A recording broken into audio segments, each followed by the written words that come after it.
नमस्कार, बहुत स्वागत है आपका एपीएन पर। आप देख रहे हैं देश की बात और मैं हूं आपके साथ राजश्री। देश की बात में आज हम बात करेंगे मोदी सरकार के 3 सालों की। जी हां, मोदी सरकार के 3 साल पूरे हो गए हैं और सरकार पूरे देश में आज जश्न मना रही है। पीएम नरेंद्र मोदी ने इस जश्न की शुरुआत असम के तिनसुकिया से की, जहां उन्होंने देश के सबसे लंबे पुल को जनता को समर्पित किया। इस पुल के बनने से असम और अरुणाचल प्रदेश की दूरी 165 किलोमीटर कम हो गई है। इस मौके पर बीजेपी अध्यक्ष अमित शाह ने सरकार की उपलब्धियों का भी बखान किया है दिल्ली में। और क्या कुछ कहा अमित शाह ने, ये सब कुछ आपके सामने रखेंगे। और वैसे देखा जाए तो पिछले 3 सालों में ब्रांड मोदी का कद काफी बढ़ा है और कभी सामूहिक नेतृत्व के लिए पहचानी जाने वाली बीजेपी को अब मोदी के नाम से ही पहचाना जाने लगा है। देश की आर्थिक स्थिति बेहतर हुई है और देश कैशलेस ट्रांजैक्शन की ओर बढ़ रहा है, लेकिन अभी भी ऐसे कई मुद्दे हैं जहां सरकार को बेहतर करना ही होगा।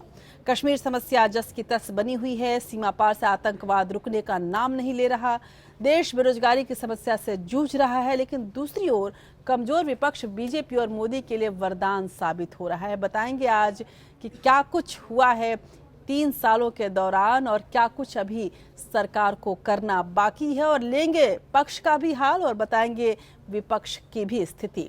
दिखाएंगे कि आज फिर विपक्षी एकजुटता को लेकर क्या कवायद हुई और साथ ही बताएंगे कि सीबीएसई बोर्ड से परीक्षा देने वाले छात्रों के लिए क्या खुशी की बात है।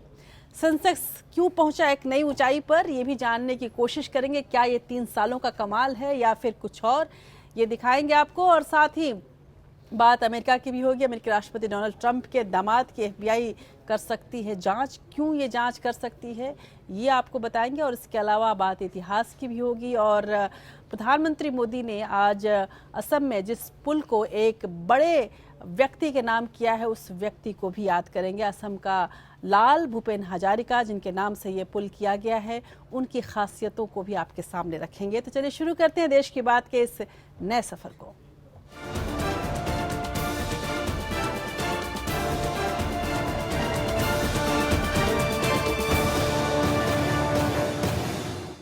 छब्बीस मई 2014 के दिन नरेंद्र मोदी ने प्रधानमंत्री पद की शपथ ली थी। ऐतिहासिक दिन था वो, यानी मोदी सरकार को सत्ता में आज 3 साल पूरे हो गए। इसी के मद्देनजर सरकार ने 26 मई से 15 जून तक देश भर के 900 शहरों में मोदी फेस्ट मनाने का फैसला किया है।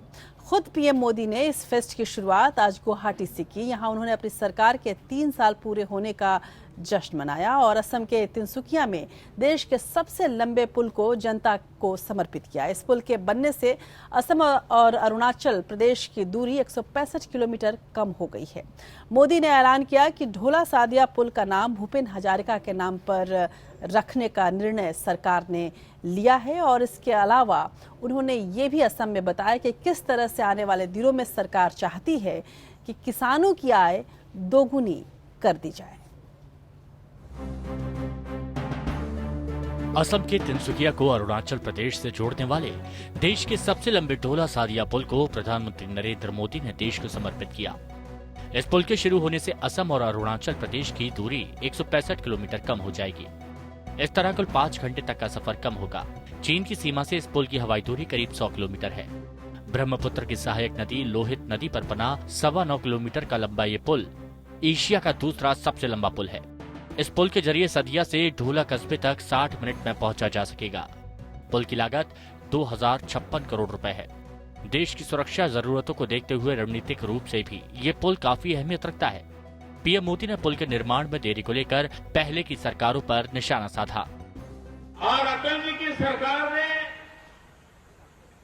इसकी फिजिबिलिटी रिपोर्ट के लिए काम सुपुर्द कर दिया, गंभीरता से लिया गया।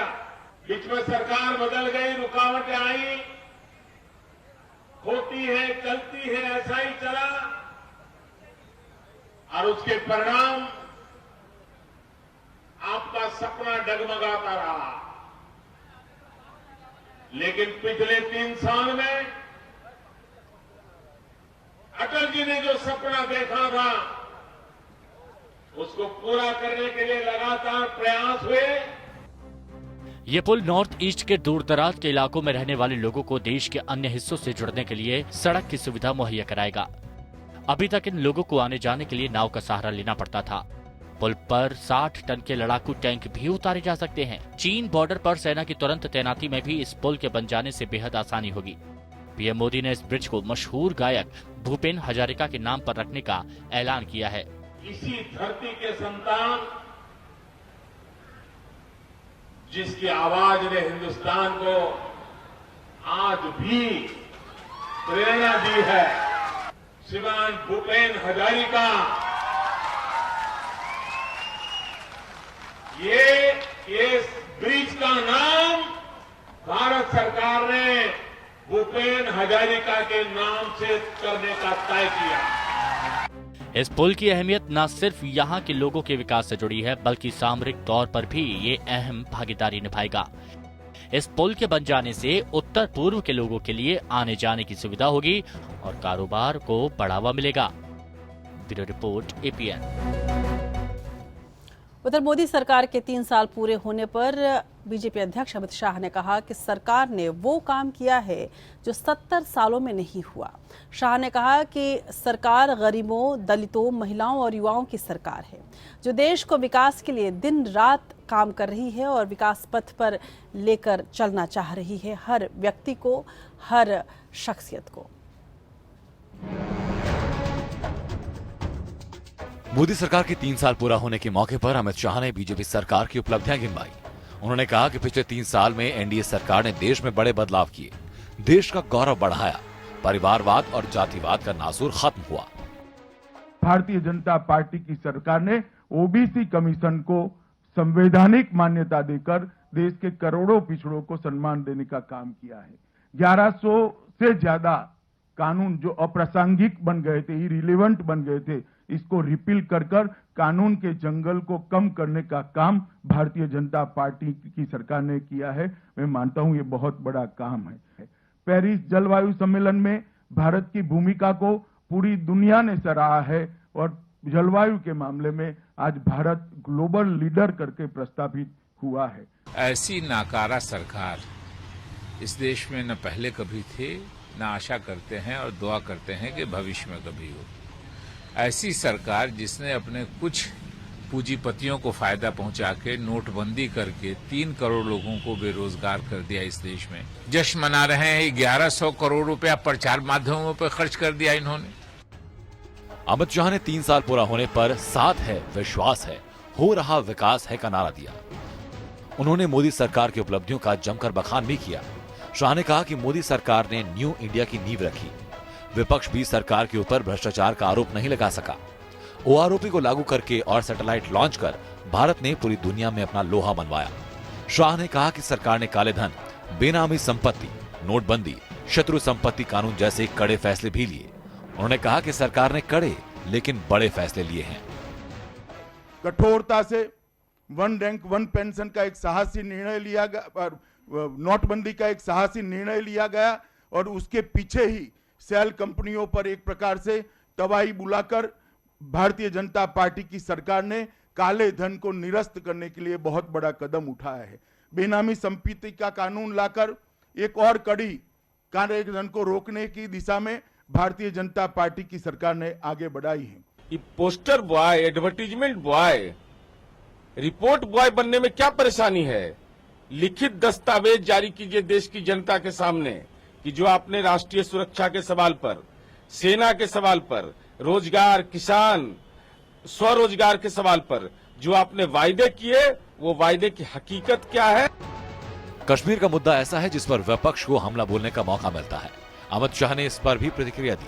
उन्होंने कहा कि सरकार कश्मीर की समस्या पर गंभीर है और जल्दी ही इसका हल किया जाएगा। अमित शाह ने कहा कि देश में प्रधानमंत्री मोदी के नेतृत्व में गरीबों, दलितों, महिलाओं और युवाओं की सरकार है, जो उनके विकास के लिए दिन रात काम कर रही है। Bureau report, APN। और 3 सालों का जश्न मनाने के साथ साथ बीजेपी आने वाले चुनावों की भी तैयारी कर रही है। विभिन्न राज्यों में जहां जहां भी चुनाव होने वाले हैं उसके लिए अमित शाह और नरेंद्र मोदी लगातार लगे हुए हैं। जहां गुजरात में रूपाणी के ही नेतृत्व में चुनाव लड़ने की बात कही जा रही है, वहीं पर अमित शाह ने इस बात को स्पष्ट किया कि कर्नाटक में जो 2018 में चुनाव होने वाले हैं उसके लिए बीजेपी के मुख्यमंत्री का चेहरा येदियुरप्पा होंगे। गौरतलब है कि येदियुरप्पा को भ्रष्टाचार के आरोप में अपना पद छोड़ना पड़ा था। बहरहाल मोदी सरकार के 3 साल की बात करें और उनके ब्रांड की बात करें तो विपक्ष के न चाहते हुए भी नरेंद्र मोदी लगातार ब्रांड बनते गए और 3 सालों में ये ब्रांड नरेंद्र मोदी लगातार मजबूत हुआ है। कभी सामूहिक नेतृत्व के लिए पहचानी जाने वाली बीजेपी को अब मोदी से पहचाना जाने लगा है। वहीं देश की जनता के बीच नोटबंदी की तकलीफों के बावजूद बीजेपी का विजय रथ लगातार सफलता प्राप्त करता जा रहा है। इसे चाहे पॉलिटिकल मार्केटिंग का असर कहें बकौल विपक्ष या फिर मोदी की नीतियों की कामयाबी। कई विपक्षी दलों को भी 2019 के आम चुनाव में इसी ब्रांडिंग की वजह से बीजेपी की जीत की आशंका अभी से सता रही है। अच्छे दिन आने वाले, अच्छे दिन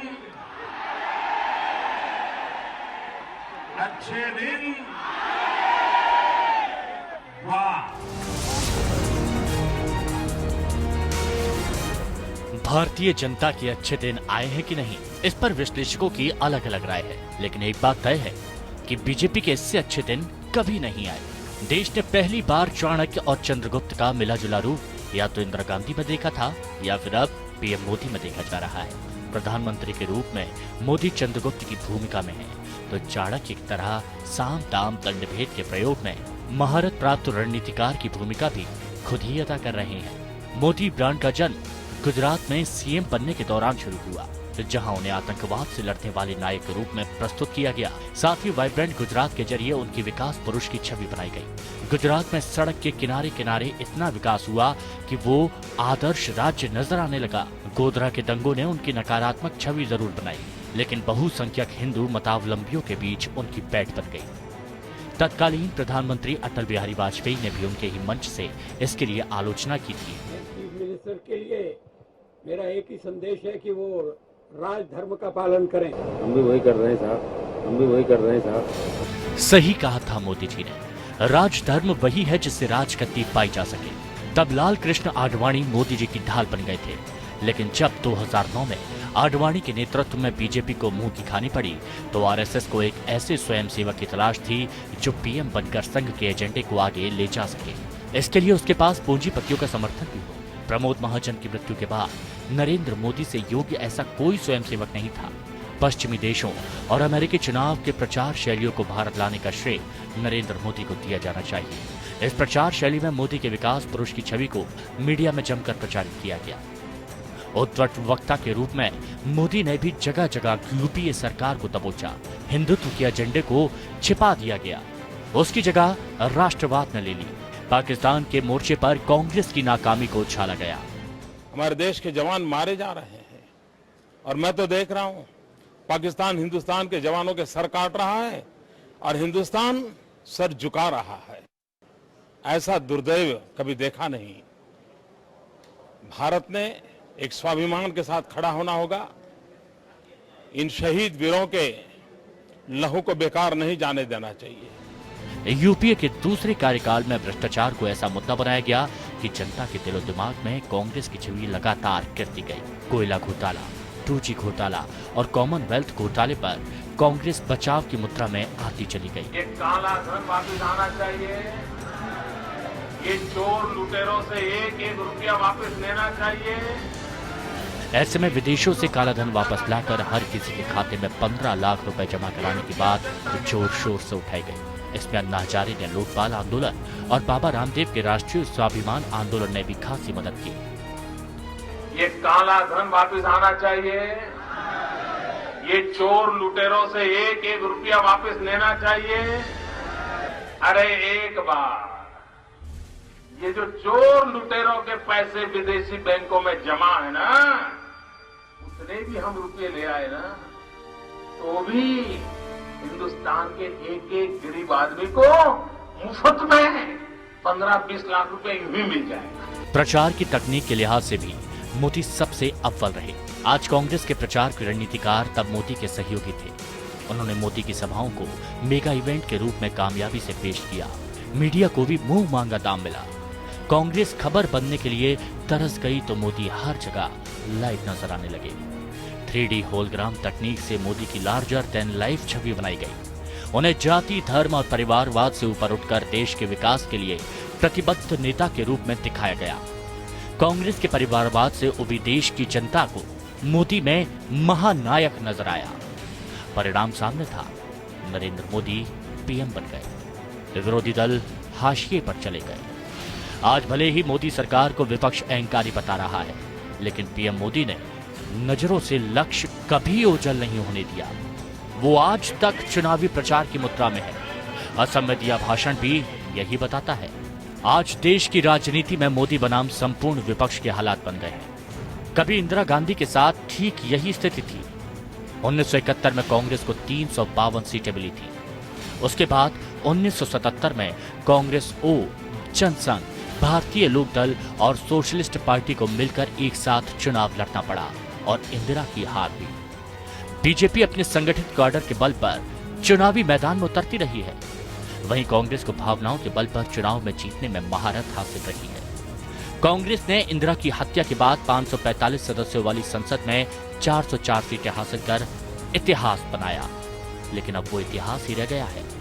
कांग्रेस को हर 5 साल में सत्ता में वापसी का भरोसा भी खत्म हो चला है। अब मोदी ब्रांड इतना ताकतवर हो गया है कि बीजेपी कांग्रेस मुक्त भारत ही नहीं, विपक्ष मुक्त भारत का सपना देख रही है। यह मोदी ब्रांड की मजबूती ही कही जाएगी कि अपने वजूद पर खतरे के बावजूद पूरा विपक्ष एकजुट होने की हिम्मत नहीं जुटा पा रहा है और मोदी पंचायत से पार्लियामेंट तक जीत हासिल करने के अभियान के साथ अपनी पसंद का राष्ट्रपति भी बनाने जा रहे हैं। और तो और अब मोदी ब्रांड के लिए इससे बढ़कर विशेषण क्या होगा कि उनके धुर विरोधी उनकी प्रशासन शैली को विकेंद्रीकृत इमरजेंसी बता रहे हैं, लेकिन ब्रांड मोदी को इसकी परवाह भी नहीं है। रजत मिश्रा के साथ अंशुमन त्रिपाठी, APN। और ये ब्रांड मोदी प्रधानमंत्री मोदी ने बस कुछ दिनों में हासिल नहीं किया है, बल्कि सतत इसके लिए काम किया है। और शायद यही वजह है कि अभी भी 80% जनता भारत में ये विश्वास करती है कि प्रधानमंत्री मोदी में जननायक बनने की पूरी क्षमता है और उस क्षमता का प्रदर्शन वो काफ़ी हद तक कर रहे हैं। लेकिन चुनौतियां कम नहीं हैं। मोदी सरकार के 3 सालों के कार्यकाल के दौरान आर्थिक मोर्चे और ढांचागत सुधारों के मामले में देश पटरी पर लौटता दिख रहा है। हालांकि सबसे बड़ी चिंता ये है कि तमाम कोशिशों के बावजूद निजी निवेश और नया रोजगार पैदा करने की दिशा में कुछ खास दिखाई नहीं दे रहा।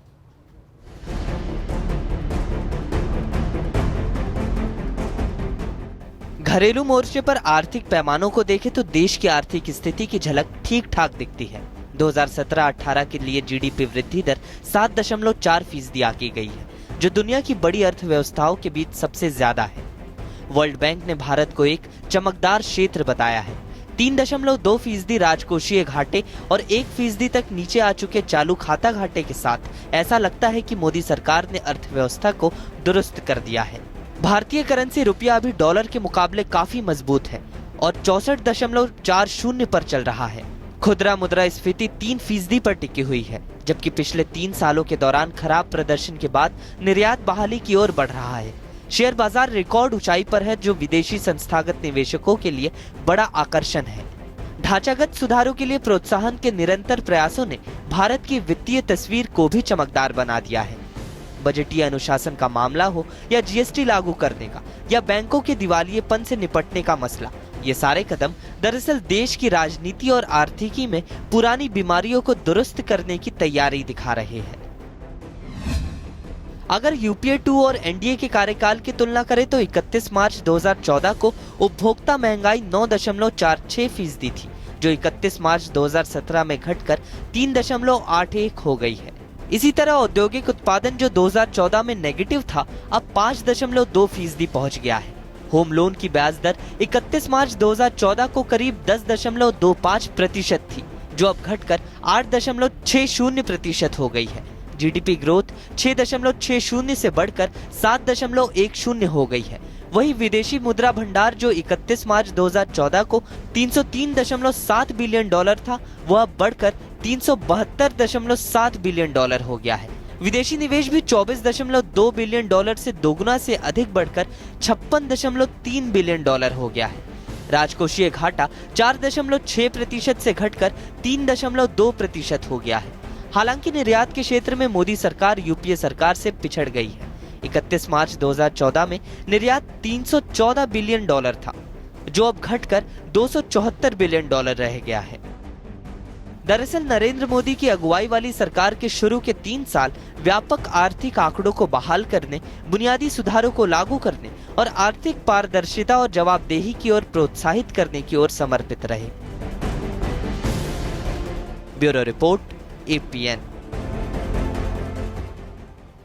उधर पिछले 3 सालों में मोदी सरकार के कार्यकाल के दौरान डिजिटल इंडिया पर जोर रहा। आए दिन नई स्कीमें लॉन्च की गईं। दुनिया की बड़ी कंपनियों के साथ डिजिटल इंडिया को लेकर करार भी किए गए। कैशलेस इंडिया बनाने के लिए भीम ऐप जैसी महत्वाकांक्षी योजनाएं शुरू हुई, लेकिन अभी भी इस क्षेत्र में कुछ ऐसी चुनौतियां हैं जिन्हें सरकार को पूरा करना ही होगा।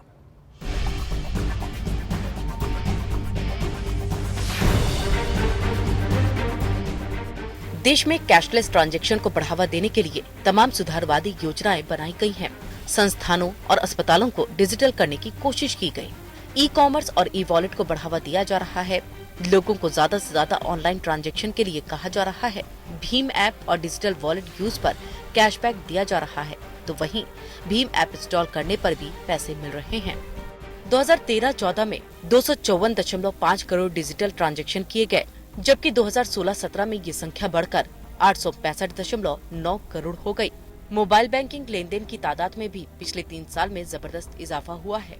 सरकार लगातार देश को डिजिटल बनाने में लगी है। खास बात ये है कि लोग इसमें योगदान भी दे रहे हैं, लेकिन इन सब के बीच कुछ चुनौतियों पर शायद ध्यान नहीं दिया जा रहा। कई ऐसी घटनाएं हुई हैं जिन्हें देखकर कहा जा सकता है कि साइबर सुरक्षा के मामले में सरकार फेल रही है। प्रमुख सरकारी संस्थानों की वेबसाइट कई बार हैक हो चुकी है। ऑनलाइन ट्रांजैक्शन के दौरान लोगों के खाते से अवैध तरीके से पैसे निकाल लिए गए। डिजिटल इंडिया का सपना तब तक पूरा नहीं हो सकता जब तक साइबर सिक्योरिटी मजबूत न की जाए। ज्यादातर सरकारी वेबसाइट बेसिक सिक्योरिटी स्टैंडर्ड से भी सिक्योर नहीं है, क्योंकि इन मानकों को पूरा करने के लिए महीने के लगभग 6,000 रूपए देने पड़ते हैं। ई शिक्षा के लिए डिजिटल इंडिया के तहत ज्यादा कुछ नहीं किया गया। वहीं स्वास्थ्य सेवाओं के लिए डिजिटल बुनियादी ढांचे के इस्तेमाल पर जोर देना अभी बाकी है। Bureau report, APN। तो आज अपने खास स्पेशल सेगमेंट सुनिए सरकार में हम बात मोदी सरकार के 3 साल की ही करेंगे। मोदी सरकार के 3 साल के कामकाज पर एक नज़र डालने से साफ हो जाता है कि जहां एक और सरकार ने कुछ बड़े और बोल्ड फैसले लिए हैं, तो वहीं दूसरी तरफ कुछ मुद्दे ऐसे भी हैं जहां सरकार फैसला लेने से अभी भी हिचकती दिख रही है। और अभी भी ऐसी कई चुनौतियां हैं जिनका सरकार को सामना करना ही होगा। और प्रधानमंत्री मोदी जैसे सशक्त शख्सियत, व्यक्तित्व के लिए भी इन चुनौतियों का सामना कोई आसान नहीं है। तो चलिए देखते हैं हमारा स्पेशल सेगमेंट सुनिए सरकार।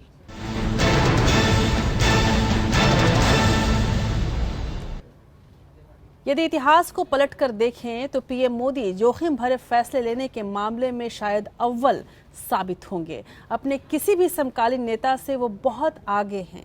पीएम मोदी ने बहुत से साहसिक फैसले लिए। हालांकि कई फैसले सही साबित नहीं हुए, लेकिन जनता उनके साथ हमेशा खड़ी दिखाई दी है।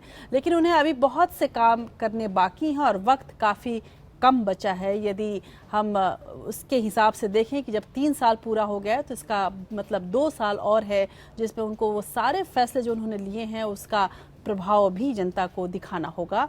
इनमें देश में रोजगार, किसानों की स्थिति, जम्मू कश्मीर की समस्या, आंतरिक सुरक्षा, कानून व्यवस्था से लेकर और तमाम ऐसे पहलू हैं जिस पर काम करना अभी बाकी है। वहीं पाकिस्तान और चीन के साथ बिगड़ते रिश्तों का उपाय भी प्रधानमंत्री मोदी के लिए ढूंढना बेहद जरूरी है। 3 सालों के अंदर प्रधानमंत्री मोदी के साहसिक फैसलों का असर और आने वाले दिनों की चुनौतियों पर किस तरह से उन्हें काम करना होगा, देखिए हमारे आज के स्पेशल सेगमेंट सुनिए सरकार में।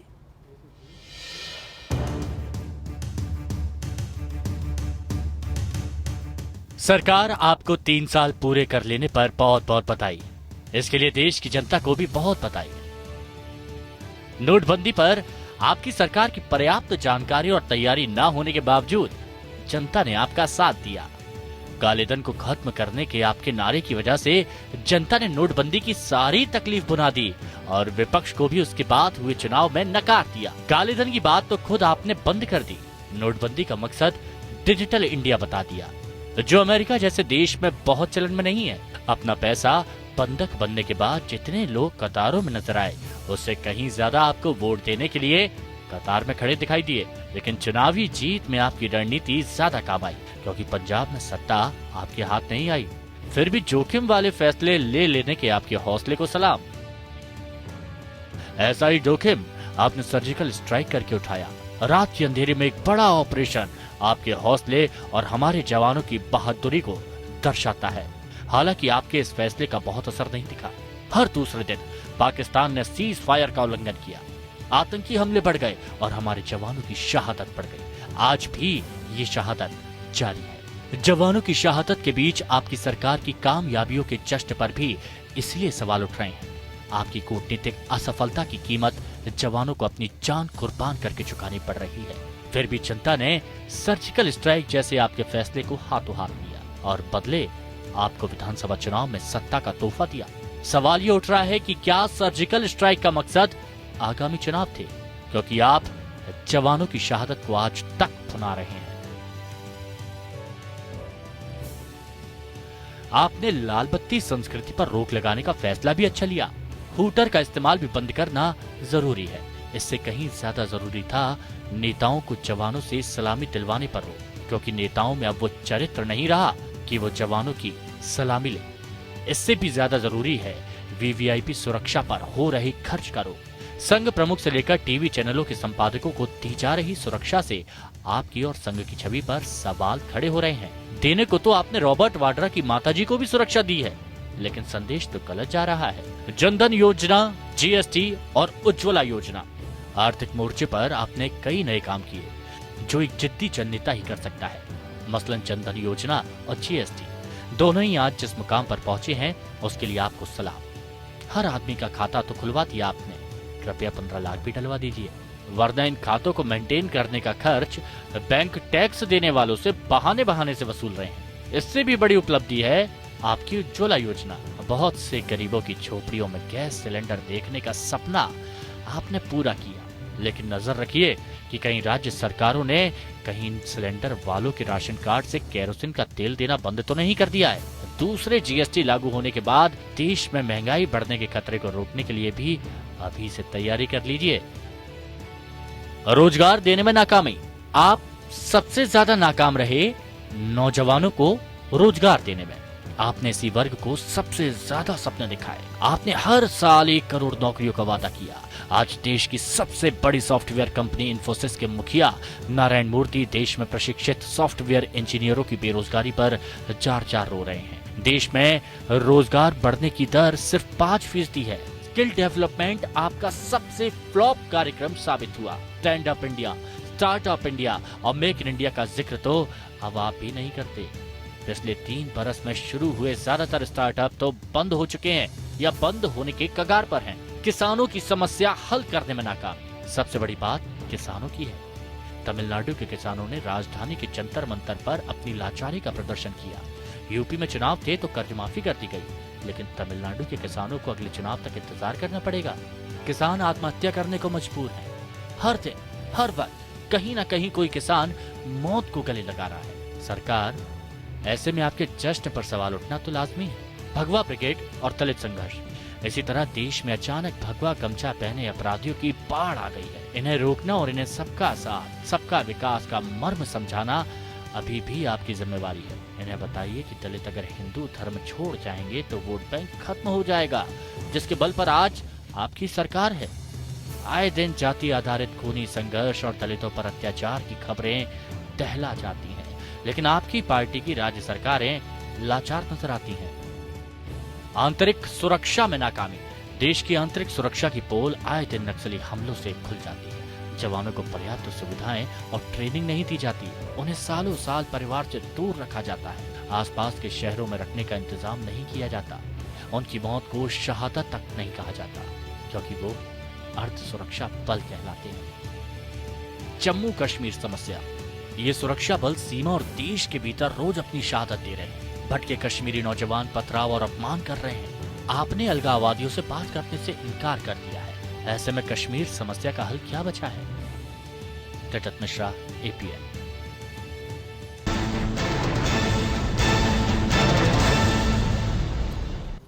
तो जश्न और बड़े बड़े दावों के बीच ये कुछ वो तल्ख सच्चाइयाँ थीं जिसे प्रधानमंत्री मोदी को समझना भी होगा और इस पर सोचना भी होगा, क्योंकि सरकार उनकी है और सरकार के ब्रांड भी वही हैं, प्रतिष्ठा भी उन्हीं की दांव पर लगी हुई है।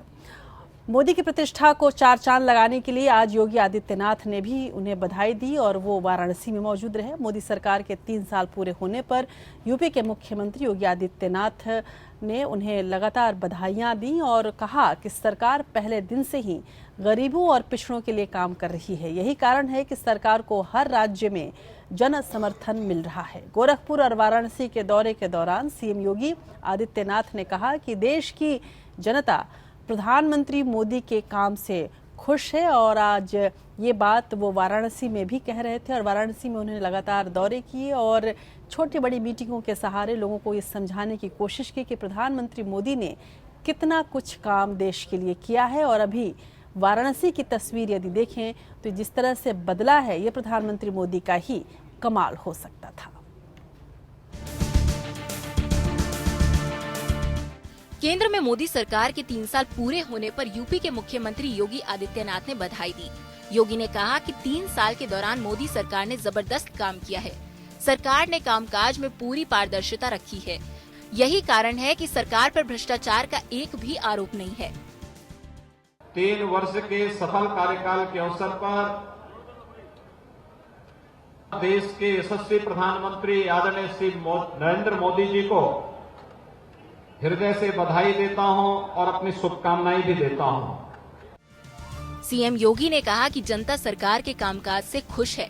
ऐसा पहली बार है जब जनता को लग रहा है कि देश और प्रदेश में उसकी सरकार है। बंधुओं, पहली बार आजादी के बाद ऐसा लगा कि देश के अंदर जनता की सरकार है। देश के अंदर जितने भी लोक कल्याणकारी कार्यक्रम प्रारंभ हुए इन 3 वर्षों के दौरान, वह किसी व्यक्ति को, किसी जाति या किसी मत और मजहब को ध्यान में रख करके नहीं, बल्कि इस देश के गांव, गरीब, किसान, नौजवान और या फिर मातृशक्ति को ध्यान में रख करके बनाई गई। सीएम योगी ने मोदी सरकार की योजनाओं का जमकर बखान किया। उन्होंने कहा कि प्रधानमंत्री मोदी के नेतृत्व में देश विकास के रास्ते पर आगे बढ़ रहा है। Bureau report, APN। तो एक तरफ जहां प्रधानमंत्री मोदी और उनके दल के तमाम छोटे बड़े नेता इस जश्न में शामिल रहे और विभिन्न जगहों पर आम जनता को ये समझाने की कोशिश करते रहे कि कितना कुछ प्रधानमंत्री मोदी और बीजेपी सरकार ने इन 3 सालों में किया है, वहीं पर विपक्ष किसी भी तरह से इस बात से सहमत होती नजर नहीं आई। वैसे कहा जाए तो मजबूत विपक्ष किसी भी स्वस्थ लोकतंत्र की पहचान होती है, लेकिन ब्रांड मोदी और बीजेपी की रणनीति के सामने विपक्ष का कद लगातार घटता ही जा रहा है। पिछले 3 साल में हुए ज्यादातर चुनाव में बीजेपी ने जीत हासिल की है। बीजेपी के सहयोगी दल भी बीजेपी के विजय अभियान की वजह से अपने ही राज्य में छोटे भाई की भूमिका में आ गए हैं। फिर भी एनडीए से बाहर निकलने की हिम्मत वो नहीं जुटा पा रहे हैं। होते होते हालात ये हो गए हैं कि देश में मोदी बनाम विपक्ष की स्थिति आ गई है। कांग्रेस अध्यक्षा सोनिया गांधी कोशिशें जरूर कर रही हैं, लेकिन कई विपक्षी दल अपने निजी फायदों की वजह से साथ आने को तैयार नहीं हैं और यही बिखराव, यही टूट, यही मतभेद आज भी दिखता रहा। मैं सच कहूंगी फिर भी हार जाऊंगी। वो झूठ बोलेगा और लाजवाब कर देगा। विपक्षी दलों की हालत को बयां करने के लिए इससे बेहतर पंक्तियां नहीं हो सकती। एक्शन हीरो नरेंद्र मोदी की हर चाल इतनी सुविचारित होती है कि विपक्ष लाजवाब रह जाता है। नोटबंदी का मकसद कालाधन बताकर पीएम मोदी ने विपक्ष के मुंह बंद कर दिए। जिन दलों ने विधानसभा चुनाव में मुंह खोलने की कोशिश की, नतीजे देखकर उनके मुंह खुले के खुले रह गए। मोदी के दाव समझना भले ही आसान हो, लेकिन उस दाव की काट निकालना विपक्ष के बस की बात नहीं। अब इस विपक्ष को एकजुट करने के लिए लालू यादव धुरी बनने की कोशिश कर रहे हैं। इसी दौरान उनका परिवार केंद्रीय एजेंसियों के निशाने पर आ गया है। इसे वो संयोग मानने को तैयार नहीं है। बहरहाल लालू को अपने लालू होने पर भारी भरोसा है। ऑल फ्रंट पर मोदी फेल। एक चीज में सफल हुए मोदी कि आजादी के बाद मोदी के शासन में पाकिस्तान का झंडा लहर रहा है जम्मू और कश्मीर में, और हमारे सीमा के अंदर आके पाकिस्तान के सैनिक टेररिस्ट मार के निकल जाते हैं। लालू यादव के वोट बैंक के दम पर सरकार चलाने वाले नीतीश कुमार उनकी विपक्षी एकता की मुहिम में उनके साथ नहीं है। विपक्षी एकता की पहली दरार यही बिहार में दिखाई देती है। नीतीश कुमार की ढाई घर की चाल समझना आसान है भी नहीं। वो नोटबंदी पर मोदी के साथ हैं, तो शराबबंदी पर भी बीजेपी के साथ हैं। चुनाव जीतने के बाद 5 साल उन्हें किसी भी चीज में सांप्रदायिकता नजर नहीं आती है। उनकी करनी कुछ अलग होती है तो उनकी पार्टी कुछ और कहती है। ममता बनर्जी जरूर सोनिया और लालू के साथ है। उन्हें नीतीश की टेढ़ी चाल पसंद नहीं आती है, इसलिए पटना पहुंचने पर साफ भाषा में उन्हें गद्दार बताया। लेकिन अपने बेटों के राजनीतिक भविष्य के लिए लालू खामोश रहना पसंद करते हैं। कभी कभी जब नीतीश का मोदी प्रेम छलक पड़ता है तो लालू सौतन की तरह उछल पड़ते हैं। लेकिन पटरानी बने रहना है तो सब कुछ सहना है। रानी रूठेंगी तो सुहाग लूटेंगी। लेकिन नीतीश की राजनीति विपक्ष के लिए एक गंभीर संकेत है। नोटबंदी पर मोदी के साथ दिखने के पीछे दूरदर्शिता है। इसलिए उन्होंने सोनिया को समझाया कि मोदी नहीं, उनकी नीतियों पर हमला जरूरी है। वहीं अगर उत्तर प्रदेश के विपक्षी दलों की बात करें तो यदुकुल की महाभारत में सत्ता बीजेपी लूट ले गई। कुछ इसे मोदी अमित शाह की दुर्भिसंधि मानते हैं। चाहे चचा राम गोपाल हो या शिवपाल, दोनों अपना गेम खेलते रहे। अखिलेश की बलि चढ़ गई। आज उन्हें राजनीति में नए सिरे से अपनी जमीन तलाशनी पड़ रही है। मायावती से उनका दलित वोट बैंक छीन गया और उनके भाई को आय से अधिक संपत्ति के मामले का तोहफा दे दिया गया। विपक्ष की कमजोरियों को पकड़ने में मोदी अमित शाह जोड़ी का कोई सानी नहीं। उन्हें यकीन है कि हर शख्स की एक कीमत होती है और उसे वो कीमत अदा कर अपना काम नक्की किया जा सकता है। इसी दम पर विपक्ष के बदनाम ही सही नामी नेताओं को अपने पाले में लिया गया और पिछले विधानसभा चुनाव में फायदा उठा लिया गया। डील में ईमानदारी के लिए भी इस जोड़ी ने साख कमा ली है। इसलिए राष्ट्रपति चुनाव में भी राजनीतिक दल विपक्ष के खेमे में दिखने से परहेज कर रहे हैं। एनसीपी के शरद पवार के पांव भी दोनों खेमों में नजर आते हैं। कहने को तो बीजेडी और शिवसेना भी बीजेपी के बरगद तले घुटन महसूस कर रहे हैं। राष्ट्रपति चुनाव में विपक्ष को इनके सामने आने की उम्मीद है। विपक्ष मोदी के कद के सामने खुद को लाचार पा रहा है। दरअसल बीजेपी के विस्तार की रणनीति ने विपक्ष को डरा दिया है। असम में छलबल और कांग्रेस के विभीषण की हेमंता बिस्वा शर्मा की मदद से विजय पाई गई, तो मणिपुर और गोवा में धनबल काम आ गया। विपक्ष के सारे मंसूबे धराशाही हो गए। महाराष्ट्र, हरियाणा, मणिपुर, असम में भाजपा ने पहली बार सरकार बनाई। जम्मू कश्मीर में पीडीपी के साथ पहली बार सत्ता हासिल की। कई नए राज्यों में भी बीजेपी ने अपना विस्तार किया है। उड़ीसा में उसकी शक्ति बढ़ रही है, तो पश्चिम बंगाल में भी वह दूसरी बड़ी ताकत बनती दिख रही है। इसलिए ममता बनर्जी बीजेपी पर आक्रामक हो रही है। ममता जानती है कि वामपंथ की खाली जगह को अब बीजेपी भरने पर आमादा है। राज्य भर में सांप्रदायिक तनाव की घटनाएं बढ़ती जा रही है। वहीं ममता से सियासी जंग में धूल चाट चुके वामपंथी को ममता से एलर्जी है। भारतीय वामपंथियों का सामंतवादी अहंकार भी विपक्षी एकता की एक बड़ी मुश्किल है। योगेश सोमकोर के साथ अंशुमान त्रिपाठी, एपीएन। उधर बीजेपी को रोकने के लिए विपक्षी दलों ने संसद भवन की लाइब्रेरी में गहन मंथन किया है। मोदी सरकार के 3 साल पूरे होने के मौके पर विपक्ष की एकजुटता ये बताने की कोशिश है कि अकेले अकेले न सही, लेकिन एक साथ मिलकर वो 2019 में मोदी का विजय रथ रोकने की कोशिश जरूर करेंगे। हालांकि ये बैठक राष्ट्रपति चुनाव पर मंथन के लिए बुलाई गई थी, लेकिन बैठक का ज्यादातर हिस्सा मोदी को रोकने की रणनीति बनाने तक सीमित रहा। लेकिन यहाँ पर भी फूट ढेरों दिखाई पड़े। मोदी सरकार के 3 साल पूरा होने के मौके पर राष्ट्रपति चुनाव पर चर्चा के बहाने विपक्ष ने एकजुटता दिखाने की भरपूर कोशिश की। कांग्रेस अध्यक्ष सोनिया गांधी द्वारा दिए गए भोज में ममता बनर्जी, लालू यादव, मायावती और अखिलेश यादव समेत 17 विपक्षी दलों के नेता शिरकत करने पहुंचे। हालांकि खबरों के मुताबिक संसद परिसर की लाइब्रेरी में हुई इस बैठक में राष्ट्रपति चुनाव को काफी कम वक्त मिला। अलबत्ता सहारनपुर हिंसा, कश्मीर मुद्दा और मोदी सरकार के 3 साल को लेकर जरूर बात हुई। राष्ट्रपति का क्योंकि इलेक्शन होने वाला है, उसको लेकर डिस्कशन हुआ। एनडीए की सरकार चल रही है, उसको पूरे 3 साल हो गए हैं, तो वो अपनी उपलब्धि आज गिना रहे हैं, तो उसको लेकर भी डिस्कशन हुआ। दलित वर्ग के लोग हैं, वीकर सेक्शन के लोग हैं, इनकी हालत बहुत ज्यादा खराब है, तो सब ने अपने अपने व्यूज रखे। विपक्ष की बैठक खत्म होने के बाद पश्चिम बंगाल की मुख्यमंत्री ममता बनर्जी ने कहा कि अगर राष्ट्रपति के उम्मीदवार के लिए किसी नाम पर सहमति नहीं बनती तो एक कमेटी का गठन होगा। सूत्रों के मुताबिक ममता बनर्जी ने पीएम मोदी से मुलाकात कर राष्ट्रपति पद पर सर्वसम्मत उम्मीदवार उतारने की बात कही, लेकिन प्रधानमंत्री मोदी ने अभी तक इस बारे में अपने पत्ते नहीं खोले। दरअसल बीजेपी की कोशिश अपने किसी उम्मीदवार को इस बार राष्ट्रपति भवन भेजने की है। विपक्षी बैठक पर बीजेपी ने चुटकी ली। ये सारे विपक्षी दल, इन पर भ्रष्टाचार का स्टैंप लगा हुआ है। ये यूपीए नहीं, ये बीपीए बन चुका है, बेनामी प्रॉपर्टी अलायंस। अपने जो लूटपाट जो किया है अपने सरकार में रहने के समय से, वो सबको कैसे बचाने का है, इस पर मुझे लगता है इन पर आपसी बातचीत हो रही है। सोनिया गांधी की बुलाई इस बैठक में BSP, JDS, RJD, CPM, CPI, DMK, Samajwadi party, NCP, TMC, Kerala Congress, JMM और मुस्लिम लीग के नेता शामिल हुए। खास बात यह रही कि जहां यूपी के 2 सियासी विरोधी अखिलेश और मायावती एक साथ दिखे, तो वहीं बिहार के मुख्यमंत्री नीतीश कुमार ने बैठक से दूरी बनाए रखी। उनकी जगह शरद यादव ने हिस्सा लिया। Bureau report, APN. और इस बैठक में तमाम मुद्दे जो है वो पीछे छूट गए जब नीतीश कुमार का चेहरा इस बैठक में नहीं दिखाई दिया।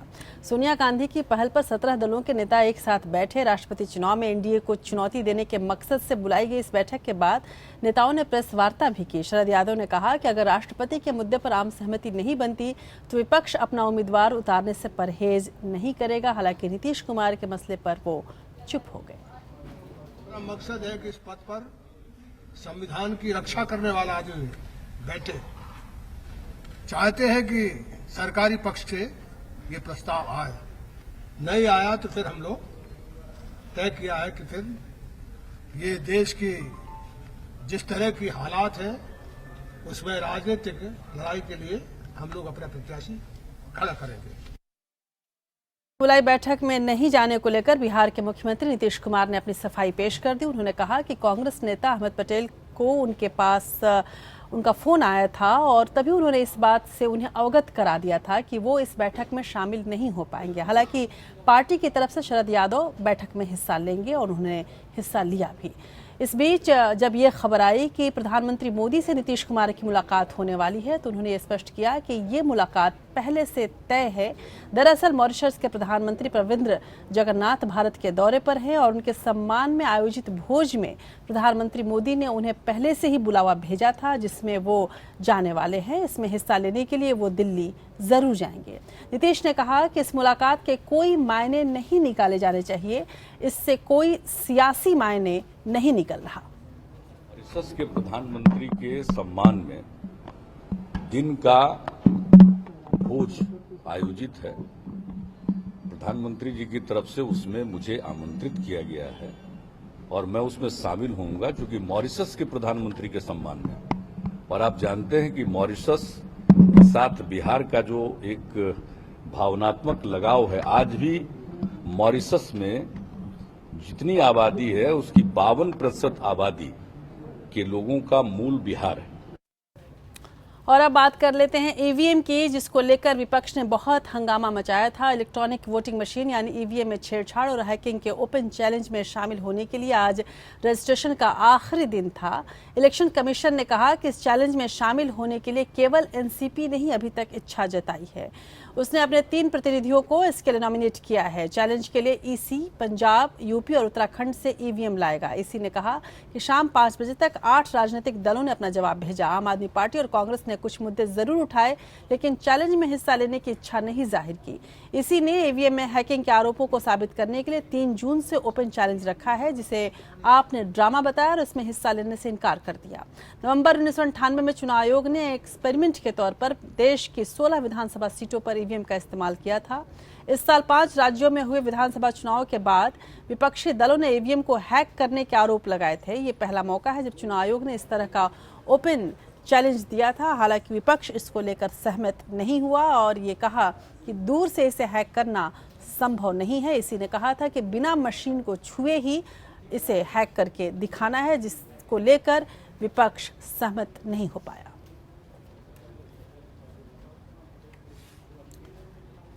असम के तेजपुर के पास से गायब हुए सुखोई 30 विमान का मलबा आज मिल गया। तेजपुर एयरबेस से करीब 60 किलोमीटर दूर चीनी बॉर्डर के पास घने जंगलों में यह मलबा मिला है। मंगलवार को सुखोई 30 जेट का रडार से संपर्क टूट गया था। उसके बाद से विमान लापता था।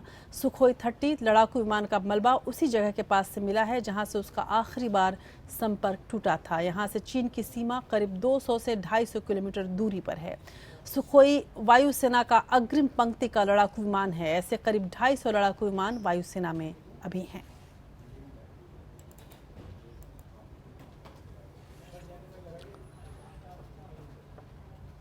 सीबीएसई 12वीं के नतीजे कल या परसों घोषित किए जा सकते हैं। सीबीएसई बोर्ड से 12वीं की परीक्षा देने वाले छात्रों के लिए फिलहाल राहत की खबर है। मार्क्स देने की मॉडरेशन पॉलिसी इस साल जारी रहेगी। सीबीएसई ने हाईकोर्ट के आदेश को सुप्रीम कोर्ट में चुनौती नहीं देने का फैसला किया है, जिससे छात्रों को बड़ी राहत मिल सकती है। सीबीएसई बोर्ड से परीक्षा देने वाले छात्रों का भविष्य सीबीएसई और कोर्ट के फैसले के बीच फंस गया है। सीबीएसई मॉडरेशन पॉलिसी को बंद करना चाहती है, जबकि हाई कोर्ट ने इस सत्र में इस नीति को जारी रखने को कहा है और इस पेशोपेश में सीबीएसई के नतीजे अभी तक जारी नहीं हो पाए हैं। जजमेंट में हमारी किसी भी नीति के बारे में या हमारे किसी भी हमारे प्रस्तावित एक्शंस के बारे में कोई एडवर्स कमेंट नहीं है, कोई खिलाफ बात नहीं कही गई है। कोर्ट ने सिर्फ इतना कहा है कि वो स्टूडेंट्स जो डिक्लेयर्ड पॉलिसी को इम्प्लीमेंटेशन के बारे में अपेक्षा कर रहे थे, वो उनकी अपेक्षा जायज़ है। दरअसल मॉडरेशन पॉलिसी के जरिए परीक्षा में पूछे गए कठिन सवालों और पेपर में कोई गड़बड़ी सामने आने पर छात्रों को 15% ग्रेस मार्क्स दिए जाते हैं। हर साल सीबीएसई करेक्शन पेपर के 3 सेट डिजाइन करता है। इन तीनों सेट में से एक सेट सबसे मुश्किल होता है। हर साल मुश्किल प्रश्नों को लेकर सीबीएसई के पास शिकायतें आती हैं। इन शिकायतों से निपटने के लिए सीबीएसई रिव्यू कमेटी बनाता है। अगर रिव्यू कमेटी को लगता है कि करेक्शन पेपर ज्यादा मुश्किल था, तब इस आधार पर छात्रों को ग्रेस मार्क्स दिए जाते हैं। मॉडरेशन पॉलिसी को खत्म करने के पीछे दिल्ली यूनिवर्सिटी की हाई कट ऑफ को भी एक कारण बताया गया। इस बीच दिल्ली यूनिवर्सिटी की ओर से कहा गया कि रिजल्ट आने में देरी होने के चलते डीयू अपना एडमिशन शेड्यूल बदल सकती है। Bureau report, APN. अदालत की कुछ खबरें ले लेते हैं। हाईकोर्ट की लखनऊ बेंच ने रेप के आरोपी गायत्री प्रजापति और उनके साथियों की जमानत रद्द कर दी है। कोर्ट ने कहते हुए जमानत रद्द कर दी कि एडीजे कोर्ट ने जमानत देने में जल्दबाजी की थी। सेशन कोर्ट ने गैंग रेप के आरोपी और यूपी सरकार में मंत्री रहे गायत्री प्रसाद प्रजापति को पॉक्सो कोर्ट से जमानत दे दी थी। उनके 2 साथी पिंटू और विकास को भी 1-1 लाख रुपए पर बेल मिली हुई थी। गायत्री की जमानत के खिलाफ राज्य सरकार ने हाईकोर्ट में अपील की थी। सुप्रीम कोर्ट के आदेश के बाद गायत्री प्रजापति समेत 5 लोगों के खिलाफ 18 फरवरी 2017 को लखनऊ के गौतमपल्ली थाने में एफआईआर दर्ज की गई थी। गायत्री को 15 मार्च को गिरफ्तार किया गया था। एक महिला ने गायत्री प्रजापति और उसके साथियों पर गैंग रेप का आरोप लगाया था।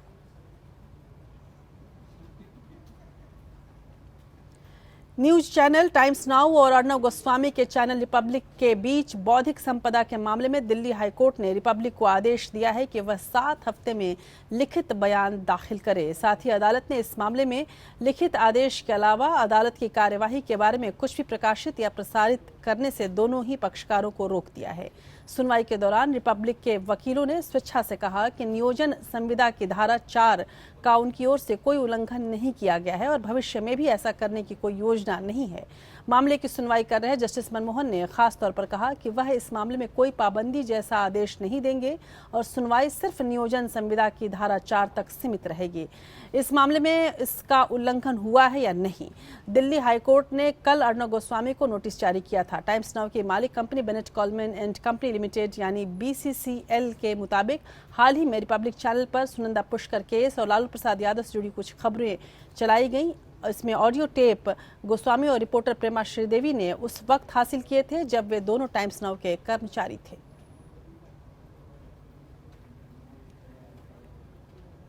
मोदी सरकार के 3 साल के कामकाज का असर शेयर बाजार में भी देखने को मिल रहा है। कारोबारी सप्ताह के आखिरी दिन सेंसेक्स पहली बार 31,000 के पार बंद हुआ है। वहीं निफ्टी रिकॉर्ड तेजी पर 9,595 के स्तर पर बंद हुआ। शुक्रवार को सेंसेक्स ने पहली बार 31,000 का स्तर छुआ और ये 283 अंक उछल गया, जबकि निफ्टी 9,600 के स्तर से करीब पहुंच गया। निफ्टी ने 9,592 अंकों के एक दिनी उच्च स्तर को छू लिया।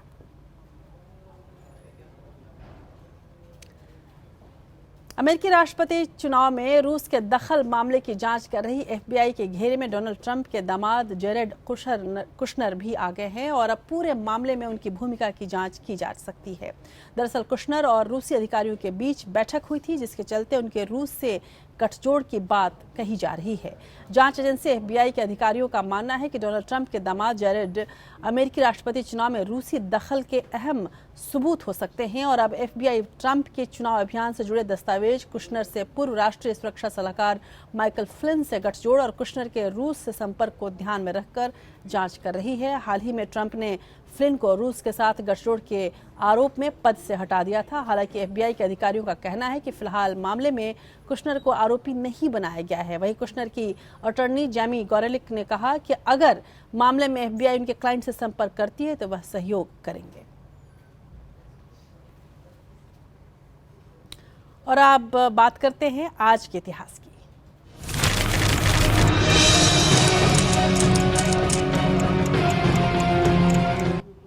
26 मई 1739 मुगल बादशाह मोहम्मद शाह और ईरान के नादिर शाह के बीच हुई संधि के बाद अफगानिस्तान भारत से अलग हुआ था। 26 मई 1950 में ब्रिटेन में पेट्रोल खरीदने पर लगी सीमा को खत्म कर दिया गया था और इससे पहले हर व्यक्ति को पेट्रोल खरीदने के लिए राशन कार्ड दिया जाता था। 26 मई 1998 में जापान के सम्राट अकिहितो ने ब्रिटेन के बकिंघम पैलेस के राजभोज में दूसरे विश्व युद्ध के दौरान उनके देश की ओर से ब्रिटिश सैनिकों को दी गई यातनाओं के लिए माफी मांगी थी। और 26 मई 1999 में भारतीय अंतरिक्ष अनुसंधान संगठन इसरो ने जर्मनी और दक्षिण कोरिया के उपग्रहों को सफलतापूर्वक कक्षा में स्थापित किया था और इससे इसरो का सम्मान पूरे विश्व में बढ़ा था। 26 मई 1999 में सौरव गांगुली और राहुल द्रविड़ ने वनडे क्रिकेट में 318 रनों की साझेदारी का विश्व रिकॉर्ड बना दिया था। प्रधानमंत्री नरेंद्र मोदी ने असम के ढोल सादिया पुल का नाम भूपेन हजारिका के नाम पर रखकर आज उन्हें सच्ची श्रद्धांजलि दी है। भूपेन दा ऐसी विलक्षण प्रतिभा के धनी थे जो अपने गीत खुद लिखते थे, संगीतबद्ध करते थे और खुद गाते भी थे। भूपेन हजारिका को दक्षिण एशिया के श्रेष्ठतम सांस्कृतिक दूतों में से एक माना जाता है। उन्होंने कविता लेखन, पत्रकारिता, गायन, फिल्म निर्माण आदि अनेक क्षेत्रों में काम किया।